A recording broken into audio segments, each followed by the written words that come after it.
नमस्कार, आप देख रहे हैं हमारा उत्तराखंड। मैं हूं आपके साथ शैलेंद्र चौहान। बुलेटिन की शुरुआत करेंगे, उससे पहले नजर हेडलाइंस पर। भारत चीन सीमा को जोड़ने वाला राजमार्ग ध्वस्त। उत्तराखंड के रेडी गांव के नीचे गार्डर ब्रिज का एबटमेंट भी आया खतरे की जद में। कैबिनेट मंत्री गणेश जोशी ने मसूरी विधानसभा में की बैठक। क्षेत्र से जुड़ी हुई पेयजल और सीवरेज समस्या को ठीक करने के निर्देश। शिक्षा विभाग में अफसरों के 250 पद सृजित करने पर हाई कोर्ट ने मांगा जवाब। मुख्य न्यायाधीश न्यायमूर्ति आर.एस. चौहान व न्यायमूर्ति आलोक कुमार वर्मा की खंडपीठ में हुई सुनवाई। हरिद्वार में कुंभ मेले 2021 के दौरान कोरोना टेस्ट घोटाले का मामला पकड़ा तूल। कुंभ मेले के दौरान 20 निजी प्राइवेट लैब्स के साथ कोरोना टेस्टिंग का था अनुबंध। बागेश्वर में बारिश से 9 सड़कों पर आवागमन ठप। आकाशीय बिजली गिरने से गांवों की बिजली गुल। सड़कों में जगह जगह भूस्खलन के कारण मलबा और बोल्डर गिरे। ऋषिकेश वैक्सीन न लगने पर युवाओं ने एम्स में किया हंगामा। ऑफलाइन टीका लगवाने पहुंचे थे युवा। ऑनलाइन पंजीकरण के नाम पर उग्र हो गए युवक। आप देख रहे हैं के न्यूज, खबरों का सारथी। कैबिनेट मंत्री गणेश जोशी ने मसूरी विधानसभा क्षेत्र से जुड़ी हुई पेयजल और सीवरेज समस्याओं के निराकरण के संबंध में बैठक की। बैठक में मंत्री ने पेयजल निगम और जल संस्थान के विभागीय अधिकारियों को जरूरी दिशा निर्देश दिए। इस दौरान कैबिनेट मंत्री गणेश जोशी ने राजेंद्र नगर में पेयजल की समस्याओं का सामना कर रहे लोगों को पेयजल समस्या से निजात दिलाने के लिए तत्काल ट्यूबवेल लगाने के निर्देश दिए।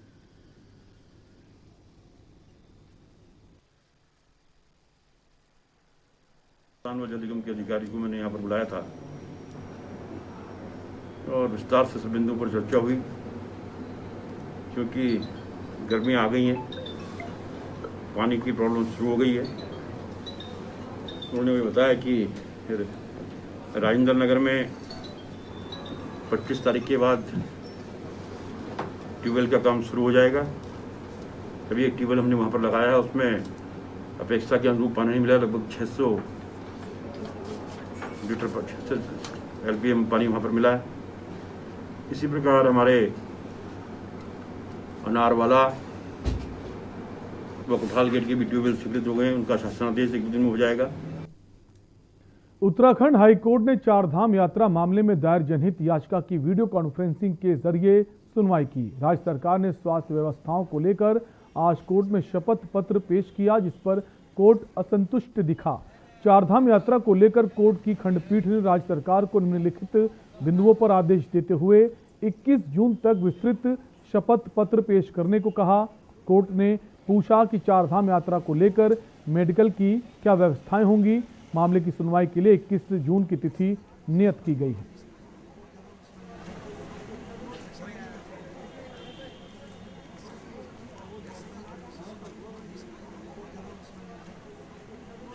टूरिज्म की ओर से एफिडेविट फाइल हुआ था, कोर्ट उसे संतुष्ट नहीं थी और कोर्ट ने ये कहा है कि 21 तारीख से पहले गवर्नमेंट ये निर्णय करे कि उसको चारधाम यात्रा अगर करानी है फेज वाइज, तो वो व्यवस्थाएं कैसे करी जाएंगी, मेडिकल की व्यवस्थाएं कैसे होंगी, स्थानीय व्यापारियों के लिए, साधुओं के लिए और जो पुजारी हैं उनके वैक्सीनेशन की स्थिति क्या है, इस सब के बारे में चाक चौबंद व्यवस्थाएं कैसे हों, गवर्नमेंट इसके बारे में एफिडेविट फाइल करे। और कोर्ट का कहना है कि अगर अंतिम समय पर निर्णय लिया जाता है तो कुंभ की तरह जो व्यवस्थाओं का अनुपालन है वो नहीं हो पाएगा।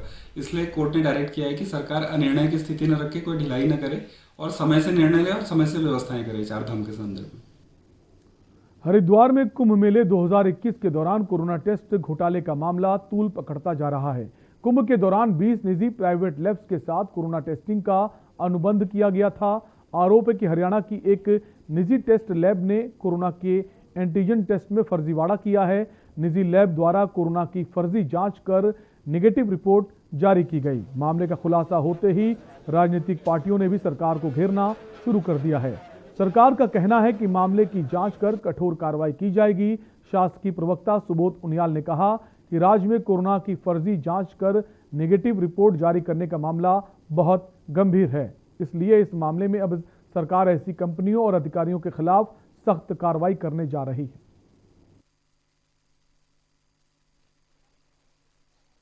और जब आधा घंटे में आरटीपीसीआर निगेटिव रिपोर्ट दिखाई तो निश्चित रूप में संदेह होना स्वाभाविक था।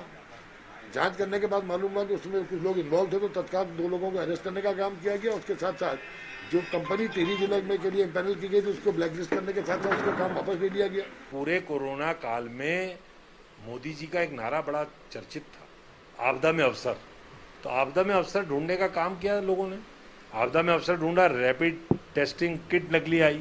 आपदा में अवसर ढूंढा तो कोटद्वार में रेमडेसिविर इंजेक्शन नकली बनने लगा। आपदा में अवसर ढूंढा तो कुंभ में लाखों जो RT-PCR रिपोर्ट है वो नकली आ गई। प्रदेश के पेयजल, ग्रामीण निर्माण एवं जनगणना मंत्री विशन सिंह चुफाल द्वारा जिला महिला चिकित्सालय पिथौरागढ़ में बच्चों में निमोनिया की रोकथाम हेतु नई वैक्सीन न्यूमोकोकल का शुभारंभ किया गया। इस अवसर पर मंत्री चुफाल ने कहा कि कोरोना की तीसरी लहर के मद्देनजर सरकार पूरी तरह से तैयारी कर रही है। वहीं चिकित्सालयों में आवश्यक चिकित्सा सुविधाओं को बढ़ाया जा रहा है। विशेष तौर पर बच्चों में संक्रमण की रोकथाम हेतु सभी हॉस्पिटल में आवश्यक व्यवस्थाएं मुहैया कराई जा रही हैं, जिसके अंतर्गत 9 महीने तक के बच्चों में निमोनिया की रोकथाम हेतु न्यूमोकोकल वैक्सीन लगाई जा रही है, जिससे बच्चों के संक्रमण से बचाया जा सकेगा। उम्र के बच्चों के लिए भारत सरकार द्वारा जो नई वैक्सीन का शुभारंभ हम यहाँ पर आज महिला जिला चिकित्सालय अस्पताल में इसका शुभारंभ कर रहे हैं। ये वैक्सीन बच्चों को 1.5 महीने के बाद लगेगा, 1.5 महीने के बाद, फिर 3.5 महीने के बाद, फिर 9 महीने के बाद। अभी से सरकार पूरी तैयारी है। स्वास्थ्य विभाग इसके लिए बिल्कुल चारों तरफ इसकी तैयारी कर रहे हैं। पूरे जनपद में सारे जितने भी स्वास्थ्य केंद्र, समुदाय स्वास्थ्य केंद्र, इसकी तैयारी करें कि 3rd वेव जब आ जाए कि बच्चों के लिए ये वैक्सीन तैयार करें। और यहाँ रुकेंगे ब्रेक के लिए, जल्द लौटेंगे। आप देख रहे हैं के न्यूज, खबरों का सारथी। क्या हुआ? रिपोर्ट कोविड पॉजिटिव आई है। अभी तो डॉक्टर ने होम आइसोलेशन में इलाज करने की सलाह दी है, लेकिन क्या? बस यही सोच रहा था कि अस्पताल की जरूरत ना पड़े। अरे यार, नहीं पड़ेगी। हमारे देश में लाखों लोग डॉक्टर की सलाह लेकर होम आइसोलेशन में ठीक हो रहे हैं। और अगर जरूरत पड़ भी गई तो तू नजदीकी अस्पताल में अपनी बीवी का इलाज मुफ्त में करा सकता है, क्योंकि उत्तराखंड सरकार ने प्रधानमंत्री जन आरोग्य योजना, अटल आयुष्मान उत्तराखंड योजना एवं राज्य सरकार स्वास्थ्य योजना के लाभार्थियों को निर्धारित प्रोटोकॉल के अनुसार कोविड के लिए भी सभी प्रकार के निःशुल्क उपचार की व्यवस्था कर दी है। घबराए नहीं, क्योंकि अब आपको मिलेगी राज्य सरकार के सूचीबद्ध अस्पतालों में कैशलेस इलाज की सुविधा। प्रधानमंत्री जन आरोग्य योजना, अटल आयुष्मान उत्तराखंड योजना एवं राज्य सरकार स्वास्थ्य योजनाओं से आपको मिलेगा कैशलेस उपचार। जी हाँ, कोरोना संक्रमित होने पर अस्पताल में भर्ती होने पर सरकार अस्पताल को सीधे भुगतान करेगी। मरीज को चिंता करने की बिल्कुल भी जरूरत नहीं है। NABH मान्यता वाले अस्पतालों में आइसोलेशन बेड पर 8,000, वेंटिलेटर केयर पर 12,000, ICU वेंटिलेटर केयर पर 14,400 रुपए का पैकेज निर्धारित किया गया है, जबकि गैर NABH मान्यता वाले अस्पतालों में आइसोलेशन बेड के लिए 6,400, वेंटिलेटर केयर पर 10,400, ICU वेंटिलेटर केयर पर 12,000 का पैकेज है और ये सारा खर्च सरकार द्वारा उठाया जाएगा। यही नहीं, लाभार्थियों की जांच, उपचार, भोजन और PPE किट का खर्च भी इस योजना में शामिल है। इस मुश्किल घड़ी में अगर अस्पताल करे इलाज में कोताही तो अस्पतालों पर भी तीरथ सरकार करेगी कड़ी कार्रवाई। तीरथ सरकार इस मुश्किल घड़ी में है आपके साथ। बेहतर इलाज, कैशलेस इलाज। कोरोना से जीतेंगे जंग, हमें है विश्वास।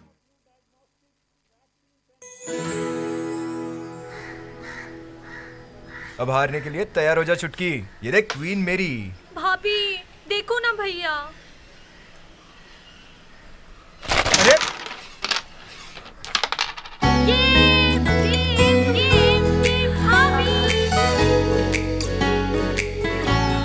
पिटारा, खजाना खास पलों का। जुबान के लिए उड़ चला गैरों की जमीन पर, खुशबू अपने पन की ढूंढता। दूर कितना भी जा, इस जुबान से दूर ना जा पाओगे। विमल, बोलो जुबान केसरी।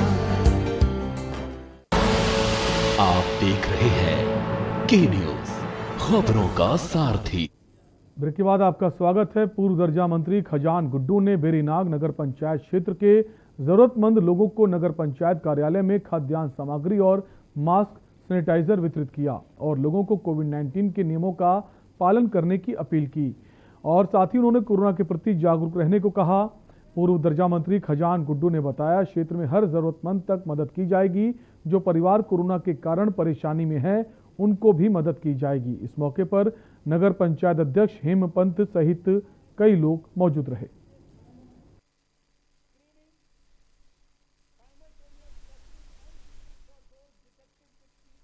गरीबी परिस्थितियों को देखते हुए हमने विधानसभा गंगोली हाट के ग्रामीण क्षेत्र बेरीनाग में पूरा न्याय पंचायत हेमपंत जी चेयरमैन साहब के कार्यालय पर हमने सभी एक लिस्ट बनाई जिसमें ग्रामीण जो गरीब वास्तव में बीपीएल हैं, हैंडीकैप में हैं, जो वास्तविकता में गरीब हैं, जिनको वास्तविकता में इनकी ज़रूरत है अनाज की, उन्हीं के लिए हमने एक 95 मास्क और सैनिटाइज़र और आटा और चावल और साथ में उसकी जो भी सामग्री होती सब्जियाँ वगैरह, इसका वितरण हमने आज किया और हमें बड़ी खुशी हुई कि वास्तव में जो ज़रूरतमंद लोग थे, जो उनकी आवश्यकताएं थी, उनके लिए हमें किया। भाजपा के सेवा ही संगठन पार्ट 2 के तहत लक्सर विधायक संजय गुप्ता ने स्वास्थ्य विभाग को अपनी निधि से 2 हाईटेक एम्बुलेंस मुहैया कराई। विधायक ने दोनों नई एम्बुलेंस के साथ लक्सर पहुंचकर भाजपा के कार्यकर्ताओं की मौजूदगी में सीएचसी प्रभारी डॉक्टर अनिल वर्मा को दोनों एम्बुलेंस की चाबियां सौंपी। इस मौके पर विधायक ने कहा कि कुछ समय से देश व प्रदेश में कोरोना महामारी ने कोहराम मचा रखा है। अब आगे डेंगू जैसी महामारी का खतरा भी बढ़ रहा है। ऐसे में लक्सर क्षेत्र की स्वास्थ्य सेवाओं को मजबूत बनाकर क्षेत्र की जनता को सुरक्षित रखना जरूरी है। विधायक ने कहा कि महामारी के दौर में 2 एम्बुलेंस लक्सर क्षेत्र के लिए वरदान साबित होंगी।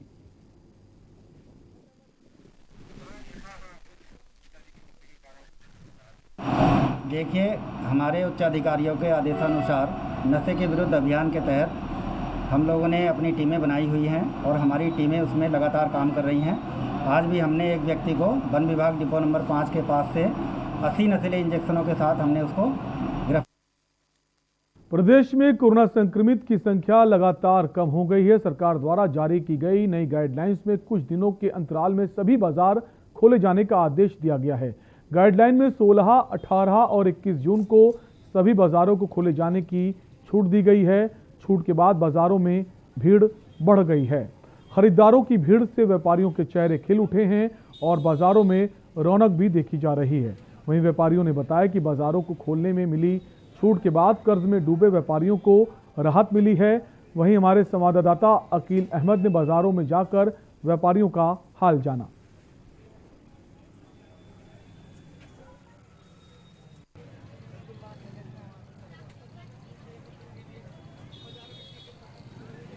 पोजीशन ऐसी है कि व्यापारी जो है बिल्कुल हाथों पैरों पर आ चुके हैं और बहुत बड़ा नुकसान है, मगर उस टाइम ऐसा ही माहौल था और बंद करना भी जायज़ था।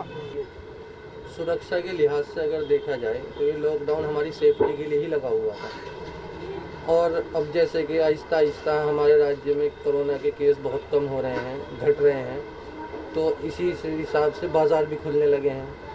अभी क्या है कि बार इतवार में तो बंद ही रहता है और वैसे एक दिन छोड़ के एक दिन जो है ना 8 बजे से और 5 बजे तक बाज़ार खुल रहा है। उत्तराखंड सरकार ने 22 जून तक कोरोना कर्फ्यू लागू कर दिया गया है। हालांकि कुछ दिनों के लिए दुकानों को खोलने की अनुमति दी गई है। इसको देखते हुए बाज़ारों में रौनक लौट आई है। इस वक्त हम मंगलोर के मेन बाज़ार में खड़े, मैं आपको दिखाना चाहूँगा। ये मंगलोर का मेन बाज़ार है और काफ़ी संख्या में लोग यहाँ जो हैं वो ख़रीदारी करने आए हैं। महिलाएं भी ख़रीदारी करने आई हैं। काफ़ी दिनों के बाद बाज़ारों में रौनक लौटी है। हालांकि काफ़ी भीड़ है। अभी कोरोना जो मामले हैं वो भी गया नहीं है। लोगों को ध्यान रखना चाहिए कि अभी कोरोना वायरस मौजूद है और सोशल डिस्टेंसिंग का भी ध्यान रखना चाहिए। के न्यूज़ के लिए अकील अहमद, मंगलोर। और यहाँ वक्त है एक और ब्रेक का, फौरन लौटेंगे। आप देख रहे हैं के न्यूज़, खबरों का सारथी। समय पर इलाज से ब्लैक फंगस बीमारी ठीक हो जाती है। कोरोना से ठीक होने के 20 से 30 दिनों के भीतर कुछ लोगों में म्यूकरमाइकोसिस यानी ब्लैक फंगस के लक्षण आ सकते हैं। इसलिए कोरोना से ठीक हो चुके लोगों और उनके परिजनों के लिए ब्लैक फंगस यानी म्यूकरमाइकोसिस के बारे में सतर्क रहना आवश्यक है।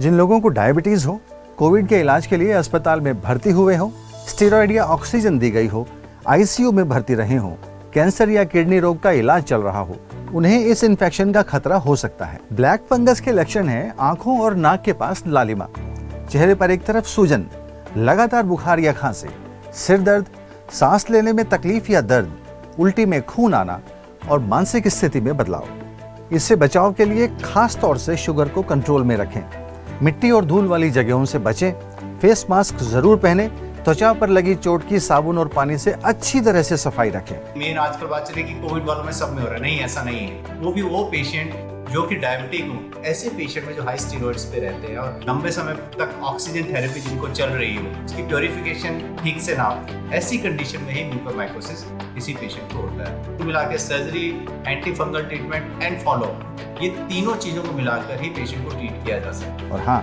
ये संक्रामक बीमारी नहीं है, एक व्यक्ति से दूसरे को नहीं फैलती। ये सावधानियां अपनाएं और ब्लैक फंगस को हराएं।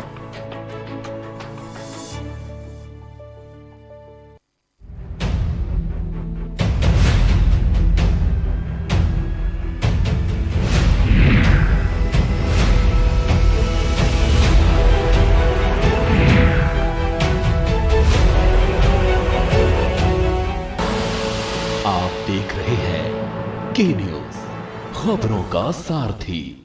ब्रेक के बाद एक बार फिर आपका स्वागत है। लाल कुआं में नेता प्रतिपक्ष डॉक्टर इंदिरा हृदयेश के निधन पर कांग्रेस के प्रदेश सचिव विनोद कौरंगा ने शोक व्यक्त किया। इस दौरान उन्होंने दिवंगत आत्मा की शांति व शोक संतप्त परिवारजनों को धैर्य प्रदान करने की ईश्वर से प्रार्थना की। उन्होंने कहा कि महिला राजनेता के रूप में प्रदेश और समाज के हर वर्ग के बीच उन्होंने विशेष पहचान बनाई, जिसके लिए वे हमेशा स्मरण की जाएंगी।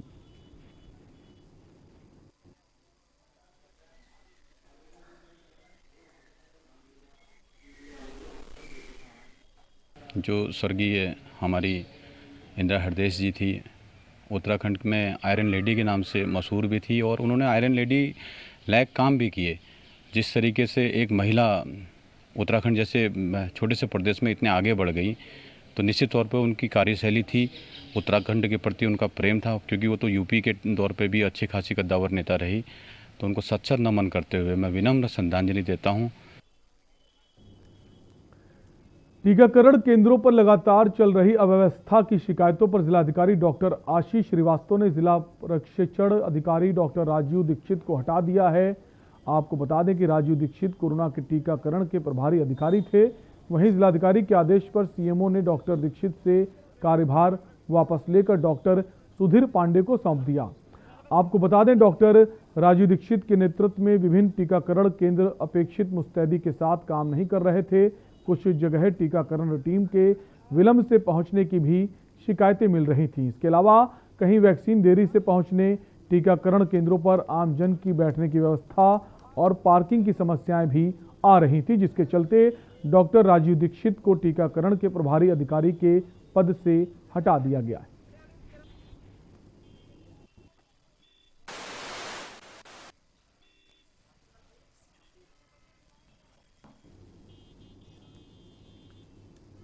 उत्तराखंड हाईकोर्ट ने राजाजी नेशनल पार्क क्षेत्र Dehradun Delhi national highway fast track बनाने में कटने वाले पेड़ों को लेकर दायर जनहित याचिका पर सुनवाई की। साथ ही राज्य व केंद्र सरकार से 2 सप्ताह में विस्तृत शपथ पत्र पेश करने को कहा, जिसकी अगली सुनवाई 7 जुलाई को होगी।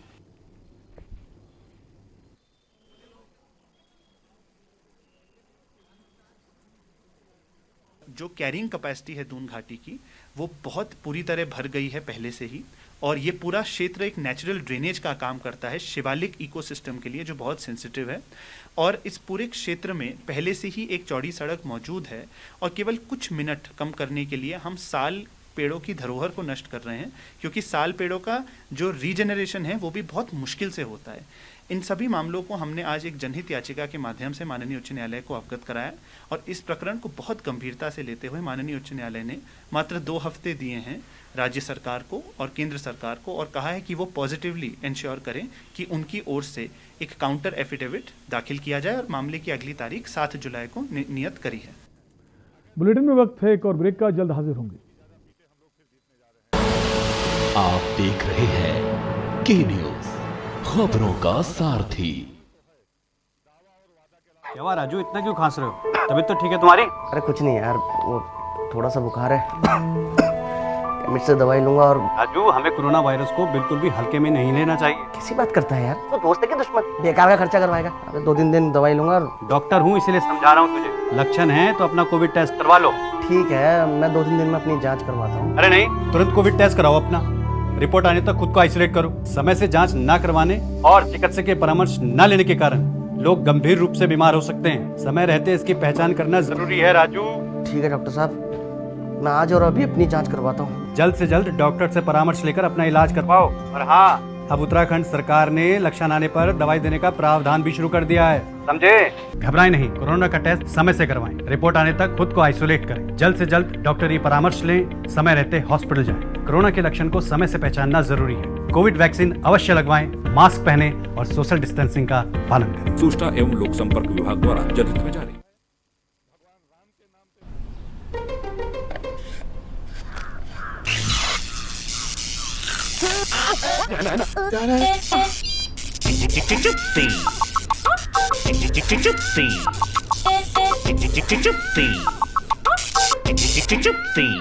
चिप्सीज, दोस्ती का नया फंडा। पर ये दिल है कि चख रहा है उन्हीं अल्फाजों का दूर कितना भी जाओ, इस जुबान से दूर ना जा पाओगे। विमल, बोलो जुबान केसरी। आप देख रहे हैं के न्यूज, खबरों का सारथी। ब्रेक के बाद एक बार फिर आपका स्वागत है। हरिद्वार कुंभ मेले के दौरान हरिद्वार आने वाले श्रद्धालुओं की कोरोना जांच में गड़बड़ी की बात सामने आ रही है। आईसीएमआर के निर्देश पर हरिद्वार के जिलाधिकारी ने कोरोना टेस्ट में गड़बड़ी की जांच के लिए अधिकारियों की समिति बना दी है। मामला हरिद्वार कुंभ मेले के दौरान कोरोना टेस्ट कर रही प्राइवेट लैब से जुड़ा हुआ है। स्वास्थ्य विभाग की प्रारंभिक जांच में सामने आया कि एक निजी लैब ने टेस्ट की संख्या ज्यादा दिखाने के लिए फर्जी आधार पर कार्ड जमा करके टेस्ट किए। अब इस मामले में हरिद्वार जिलाधिकारी जांच के बाद अनियमितता पाए जाने पर कठोर कार्रवाई की बात कर रहे हैं।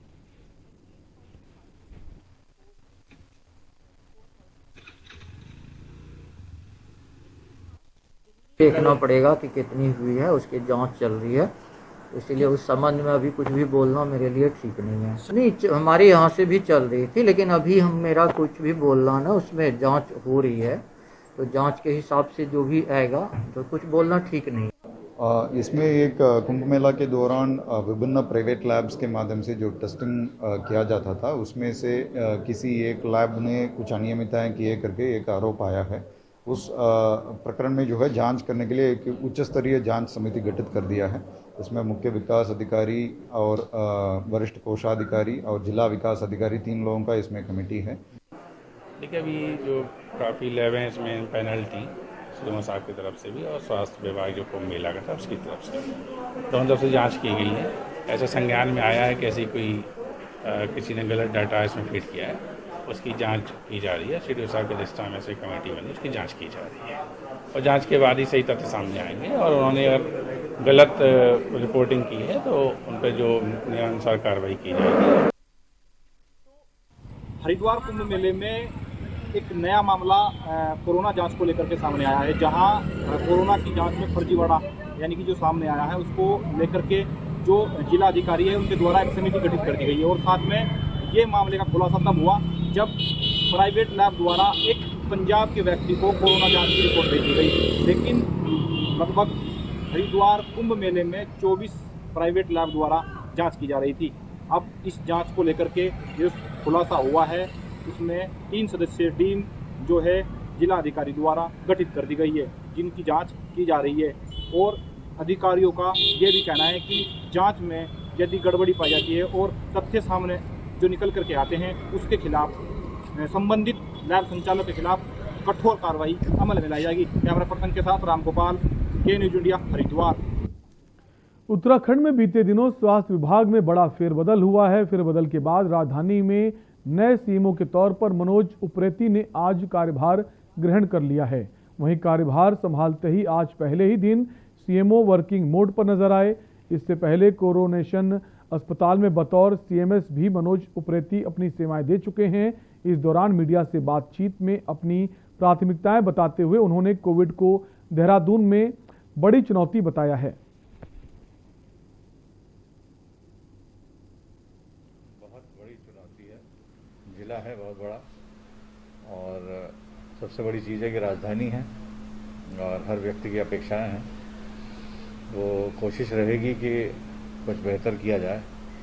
सबसे बड़ी चीज़ है कि इस कोविड पीरियड में सबसे बड़ी चीज़ है कि हमको जो जनमानस है उसको ये बतलाना है कि जिस तरह से अभी मरीजों की संख्या नीचे आ रही है, केसेस धीमे धीमे घट रहे हैं, तो ये घटते घटते जीरो हो जाएं। और उत्तराखंड की खबरों में भी के लिए इतना ही। बाकी खबरों के लिए बने रहिए के न्यूज़ इंडिया के साथ। नमस्कार।